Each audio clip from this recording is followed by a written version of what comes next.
Welcome back to The Explainer. Today, we're going on a seriously mind-bending journey. We're going to zoom all the way out to the very edge of the cosmos and then pull it right back in, down to the human soul.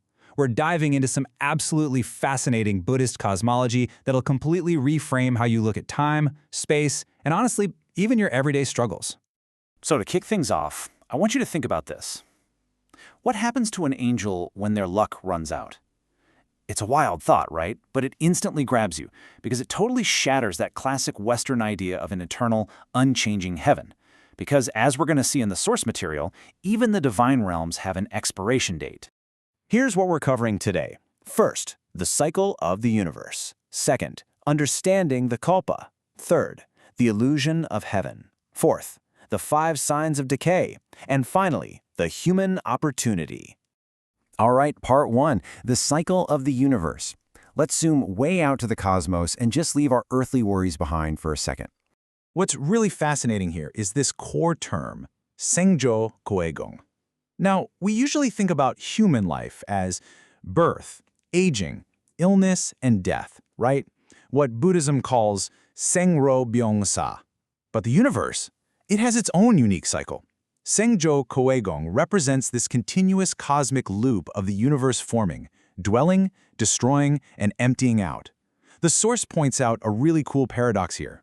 We tend to think the heavens and the earth are these solid permanent things, but literally, the universe itself undergoes reincarnation. So here's how that actual sequence unfolds. 1, form, which is song. 2, dwell, or zhu. 3, destroy, go. And 4, empty, gong. You know how human life would be incredibly boring without the changing of the seasons? Well, the universe itself needs this exact 4-step sequence to keep going. The texts note that for something new to begin, the old absolutely has to end. It's just a natural mechanism of renewal, basically an infinite stage where souls continuously take on new roles. And this brilliantly illustrates just how massive the cycle really is. The ancient source text describes the forming and abiding, or dwelling, stages, and it explicitly states that the duration of these cosmic stages is so vast, you literally cannot calculate it in simple days, months, or years. It is infinite. We are dealing with timescales that completely dwarf all of human history.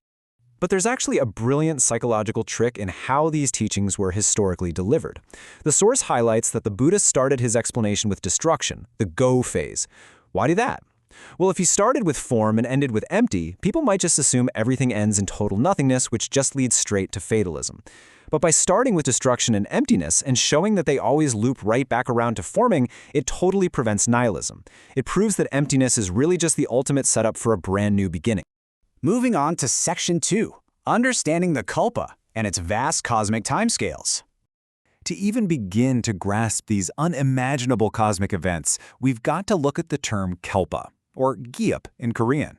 Derived from ancient Sanskrit, a kalpa is basically an incomprehensibly vast eon that marks one full cycle of the universe. The source emphasizes that when you truly start to wrap your head around this immense timescale, it instantly shrinks our daily anxieties.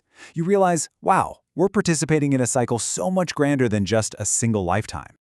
To put that into perspective, the source shares this wildly striking visual analogy from the Buddha. If the bones from one person's past lives were gathered, they would form a mountain. Think about that. Our souls have written this cosmic cycle an incalculable number of times. Our bodies fade away, sure, but the spirit just keeps on going on this massive, epic journey. So here's the crucial takeaway. Zooming out to the infinite makes fighting over trivial daily greed feel entirely pointless. The source uses this great metaphor of a high-flying seagull that can see way farther out into the distance. When you elevate your perspective to the scale of kalpas, arguing over a single metaphorical rice bowl in this current life, it loses all its appeal. Understanding the cosmos brings a pretty profound sense of generosity and peace. Okay, let's zoom back in from the vast universe to the heavenly realms for Section 3, the illusion of heaven. Because guess what? Even divine realms end. This is where things get incredibly fascinating. Let me introduce you to 2 terms. First, chonin oso, which translates to the 5 signs of decay in heavenly beings. And second, bokjin tarak, which means falling when blessings or merit run out. The source text reveals that even the highest, most divine realms are not exempt from the cosmic cycle. That's right, heaven is not an eternal free ride. Think of it this way, and the source uses a very relatable analogy to ground this ethereal concept. Think of heavenly merit like a monthly salary. Heavenly beings are essentially living off the spiritual savings they earned in their past lives.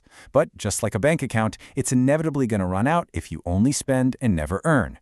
When their cosmic luck dries up, their time in heaven is over. Which brings us right to Section 4, the 5 signs of decay, and the tragic fall from grace that happens when that spiritual salary dries up in the 33rd heaven. So, when an angel or a heavenly being was about to fall, they actually exhibit these deeply human, really intimate signs of decay.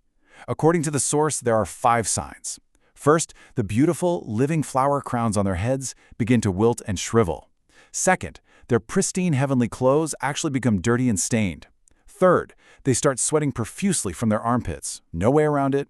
Fourth, they become dissatisfied and restless with their designated seat or position.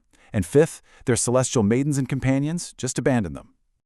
The psychological pain of this process is just profound. The source text describes these decaying angels literally weeping in terror. See, because they've lived in such ultimate luxury and comfort for so long, the prospect of losing everything and falling down into a lower realm, maybe even the animal realm, creates a despair that the source describes as being actually worse than the pain of hell itself. They know exactly what they are losing. This finally brings us to our ultimate micro-perspective in Section 5, the human opportunity, and the very surprising advantage of our own realm. You see, heaven actually has a massive trap. Up there, everyone is perfectly comfortable, well-fed, and happy, right? But because of this, there is absolutely no opportunity to give charity, to show patience, or to build new merit. I mean, if everyone is perfect, who are you going to help? The source explains that you're essentially stuck just burning through your saved-up merit until it's completely gone. Let's compare the two directly. The heavenly realm is incredibly comfortable, sure, but you can only drain your merit. The human realm, on the flip side, is difficult. It's full of pain and suffering, but because of that exact struggle, it is filled with opportunities to help others, build new merit, and really grow spiritually. Being human, despite all its challenges, is actually the ultimate spiritual vantage point. As the source material brings this whole philosophical lesson home, it completely reframes human suffering. The human world isn't a punishment at all.